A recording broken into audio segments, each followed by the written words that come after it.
넘어갑시다. 네, 패스. 네, 패스합시다. 우리 저기 각자 원하는 정책 하나씩 얘기하려고 했잖아요. 그러니까 한 명의 저 정책. 제일 마지막에 할게요. 사실 아, 저는 아, 정책을 진짜? 안 갖고 왔어요. 저부터 할게요. 저는 정책 얘기합시다. 건의도 많이 했지만은 아무도 신경을 가지고 있지 않은 저작권법 개정. 네. 저작권법이 우리나라는 그 저작자 보호 조항이 제가 봤을 때 상대적으로 약합니다. 상대적으로 약해서 저작권을 뺏기는 사례가 계속 발생하고 있거든요. 근데 그거를 보니까 이제 사실은 이제 저희 나라랑 좀 비슷한 게 미국 같아요. 미국은 그 회사가 DC나 마블에서 캐릭터 판권이나 이런 작품의 저작권을 다 갖고 있더라고요. 네? 다시. 미국은 마블이나 DC 같은 데는 작품에 대한 저작권을 회사가 갖고 있어요. 네, 왜냐하면 근데 제가 보니까 그 작업이 어떻게 이루어지냐면 배트맨을 갖고 있어요. 내가 뭐 DC인데 그러면 이거를 이 배트맨에 대해서 어떤 컨셉으로 뭐 이런 어떤 시리즈가 나한테 이미 있잖아요. 회사가 다 갖고 있어. 사가지고. 그러면 이 후속작 다크나이트 이후에 배트맨의 늙은 모습을 그리고 싶어요.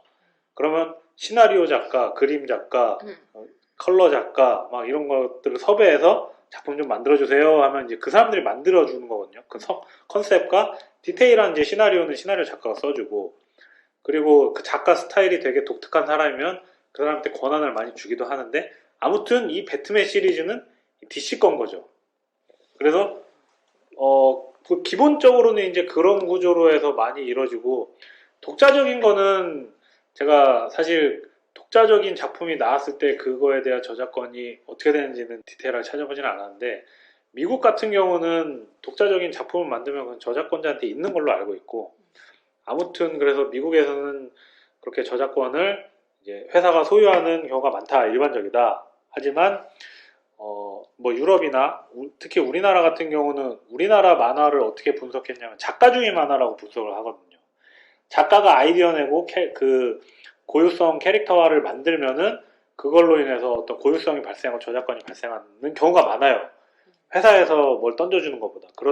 그래서 사실은 작가가 만든 게 많은데 보면은 어떤 저작권은 작가한테 있다고 하지만 그 저작권을 바탕으로 한 2차 저작물 혹은 저기 영화 판권 뭐 이런 거는 회사에 귀속되어 있는 경우가 많고 그게 유통사나 기획사가 가지고 있는 경우가 많거든요. 근데 동일한 사례에 대해서 이제 유럽 같은 경우는 그런 거를 다 방지하게 돼 있어요. 저작권을.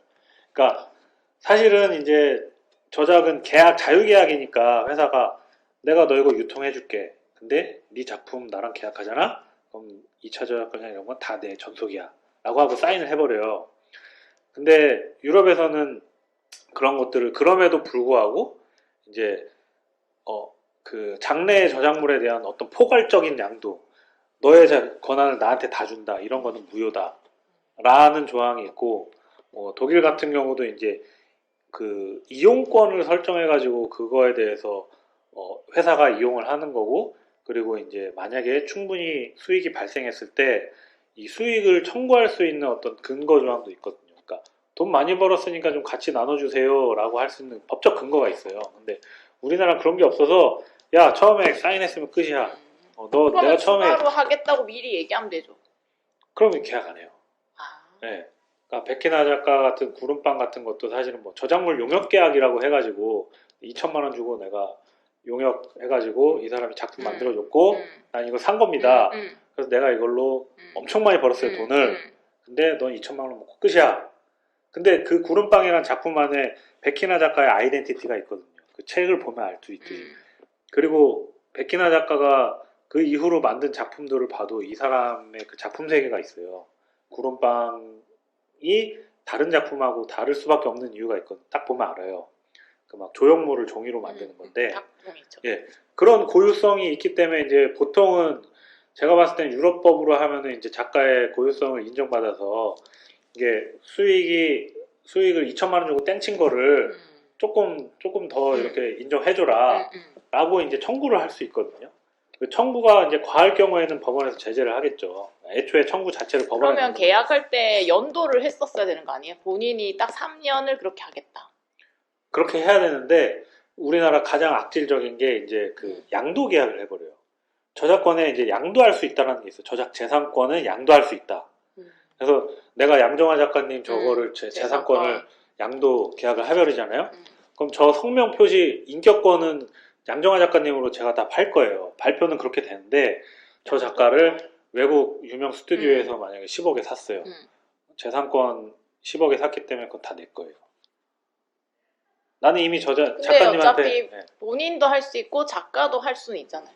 그쵸. 그러면 이제 뭐 거기서 작가님을 차기 작품은 우리 주세요라고 따로 찾을 수는 있겠으나 작가님이 만든 이 작품 내가 작가님한테 뭐 예를 들고 200만 원 주고 샀잖아요. 재산권을. 그거 다 내 거예요. 아닌데. 아니요, 맞아요. 약간 예술가랑 좀 다른 것 같아요. 근데 만화나 컨텐츠 업계가 그래요. 그러니까 만화 콘텐츠는 좀 틀린 거. 그죠. 아니 일반적으로 그렇게 인정돼야 되는 게 맞아요. 그래서 예술계도 아마 그렇게 될 건데 특히 만화나 컨텐츠 업계에서는 상대하는 사람들이 스튜디오랑 작가가 아니거든요. 작가와 이제 사실상 대기업이에요. 네, 뭐. 다 대기업으로 가야 돼. 예술도 요즘에는 그렇기 때문에 브랜드라 가지고. 아무튼 그런 거를 좀 고치고 싶고 지금 보니까 사실 이걸 고치려고 하는 메시지가 한 줄이어야 돼. 어떤 거를 메시지를? 요약을 해서 한 줄로 만들어야 돼. 그렇게 길면 안 돼. 저작권자의 저작권 보호. 보호? 저작 원래 계약서가 있는데. 저작권 양도 개정. 양도. 저작권 양도를 저는 대여로 바꾸고 싶습니다. 그러니까 비교해주는 걸로. 그 딱 맞죠. 네. 사실 그러면 서로 간에 아무 분쟁 날 게 없어요. 대여로 하면 아예 양도가 아니고 대여다라고 하면. 양도가 아니에요. 왜 양도가 됐지? 그러니까 그게 가장 큰 문제예요. 그죠? 처음부터 왜 작가님도 양도가 궁금하죠. 됐지? 왜 저작권 양도가 우리 됐지? 보통 계약하죠. 보통 계약한 사람이 그렇게 하니까 그렇게 되는 거 아니에요? 처음에. 계약서 읽어보고 하세요? 아니면 그냥 사인하세요? 그러니까 그 부분도 되게 중요해요. 작가분들 대부분 계약서 안 읽어볼 것 같은데. 잘 모르고 네. 그리고 내가 만약에 그 대형 유통 플랫폼이에요. 그러면 사실 작가 지망생이 엄청 많단 말이에요. 내가 제안을 했어요. 이거 계약 하잖아요. 사실상 연재 못해요. 그렇죠. 모든 그 거래 관계에서는 갑을 관계가 있기 때문에. 그러니까 그거를 양도로 오케이를 할 수밖에 없는 거예요. 사실상. 양도 말고 그러면은 대여로 해주세요. 그렇게 할 수도 있어요. 근데 허여권이라는 게 있어요. 뭐 저작도 그렇고, 네네. 뭐 상표도 그렇고, 네. 디자인도 그렇고, 뭐 양도도 되고, 네. 양수도 당연히 다 되고, 실시권, 이용권 이런 것도 되고, 뭐 이거 하는 데에서 허락받는 거에 허락권 이런 것도 다 있어요. 네네네. 다 세부적인 걸로 권리는 다 있는데 그거를 뭐 양도는 안 되고 뭐 대여만 되고 뭐 어떻게 하고 이렇게 하기에는 그게 만약에 그렇게 돼버리면 지금 있는 사실관계는 갑과 을의 관계는 그게 맞을지 몰라도 그거를 양도를 만약에 없앤다고 그러면 그 이후의 사실관계에 대해서는 이 법이 침해를 하게 되거든요. 그래 되면 조금 그래서 차라리 맞습니다. 그러면 그 작가 지망생이나 아니면은 사실상의 힘이 없는 작가들 그러니까 거의 대부분이 거기 포함되실 것 같은데 그 사람들에 대한 어떤 뭐 계약 지원책이라든가 뭐 계약을 할 때 하는 지원을 해준다라거나 아니면은 뭐 중재를 의무적으로 한다고 해야 될까? 그래서 그런 말씀하신 상황들을 현실화시키고자 사실 문체부에서는 표준계약서를 이미 만들어서 배포를 했는데 일단은 권고고 그리고 그거를 조금 더 이제 강제적으로 하려고 하나 봐요. 이제부터. 왜냐면 이효영 작가 사건 터진 후부터 약간 더 하려고 하는데 거기도 양도라 써 있어요? 아니 거기는 양도라고 안 돼 있을 거예요. 아마 표준계약서인데 양도 혹은 양도를 하더라도 뭔가 저작권자가 청구를 할 수 있게 해놨겠죠. 뭐 퍼센테이지를 하든 뭘 하든.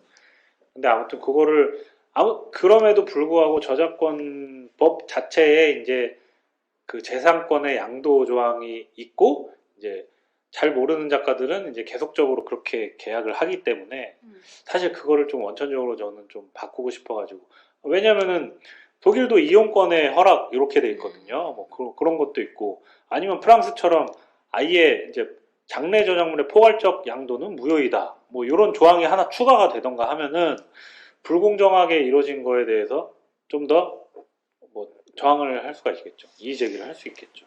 아무튼 그 공정거래위원회나 이런 데서는 최근에는 많이 도와주고 있는 것 같아요. 불공정 계약이 이루어진 거에 대해서. 근데 작가들 그 워낙에 수도 많고 그거를 얘기하기를 꺼려지는 게 항상 거기에 비밀 조항이 따라 붙거든요. 이거 만약에 비밀인데 계약이 비밀인데 삼자에게 발설해서 회사가 불이익을 받으면 그거에 대한 모든 책임 다 너 거다. 이러면서 막 그 다 비밀 있는 것 조항을 네네. 내용들 중에는 이제 그런 다 이런 내용들이 있어요. 네.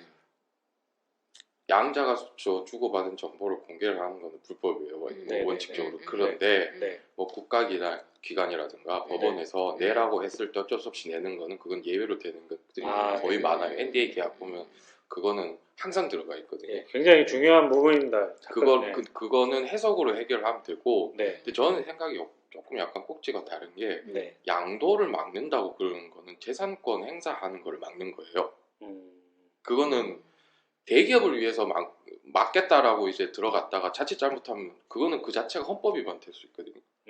재산권의 처분을 아예 가로막아 버리는 거기 때문에. 네네네. 그렇게 하기보다는 네. 뭐 프랑스처럼 예외적인 경우에 이제 그런 것들을 허용하지 않는다라고 이렇게 가든가, 네네. 아니면 지금 공정이라든가 문체부에서 지원을 지금 있는 것보다 좀 더 적극적으로 하는 그런 방법밖에 없지 않을까. 근데 실질이 그렇게 불공정하게 계약서를 써서 분쟁으로 가면은 무효가 될 가능성은 많아요.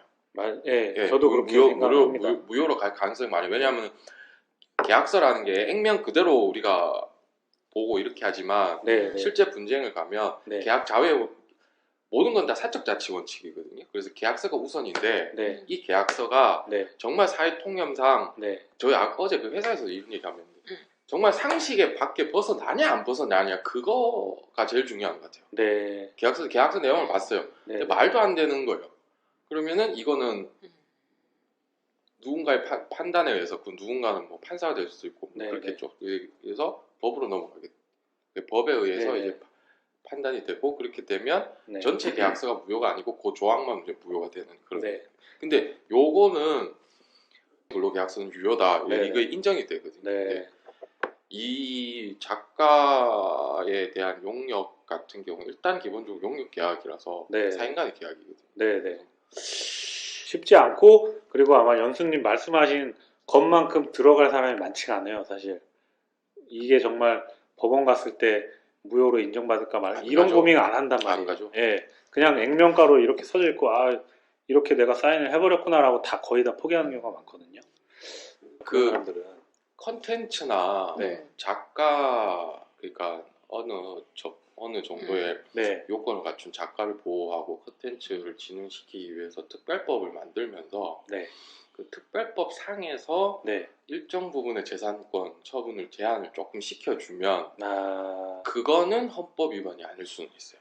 예술가 복지법인가 그거 있잖아요. 뭐 하여튼 복지법을 하든 아니면 다른 법을 하든 하여튼 특별법으로 만들어서 거기에서, 그러니까 그래 되면 요건이 되게 제한적일 수밖에 없을 건데. 그래서 그 특별법에 사실 있어서 그 조항 가지고 지금 보니까 이번에 그 이우영 작가님도 이제 그 조항을 위반했다 해가지고 작가의 이런 걸 뺏어가고 권리를 보호하지 못했다 했는데, 그게 사실은 아직 좀 너무 추상적인 부분도 있고, 말씀하신 대로 되려면 더 그 저작권 거래에 대해서는 좀 더 디테일해야 될 필요가 있는데, 그것도 굉장히 아직 초보적인 수준이고 그런 현실적인 문제가 좀 있습니다.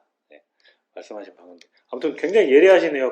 그렇게 말씀하신 대로들 이렇게 이루어지고 있거든요. 그렇게 있기도 하기 때문에. 근데 이게 뭐 작가분들의 그런 어떤 뭐 창작 활동에서 오고 가고 하는 그런 가불관계뿐만이 아니라 창업에서도 이거는 흔히 나오는 이야기고, 그리고 거래 관계에서는 무조건 나올 수밖에 없는 이야기예요.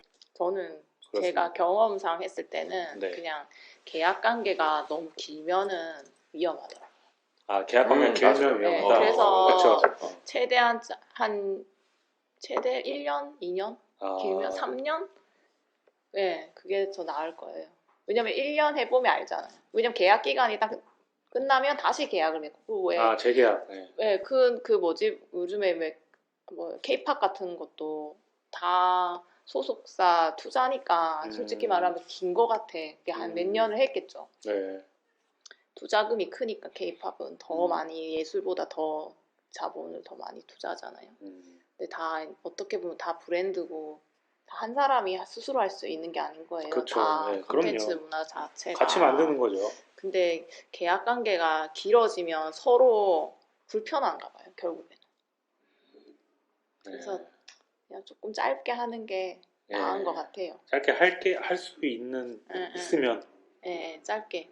짧- 이게 좀 네. 서로 다시 계약하면 되잖아. 그러면 서로 조심하잖아요. 알겠습니다. 저의 얘기는 이제 예, 예. 여기까지.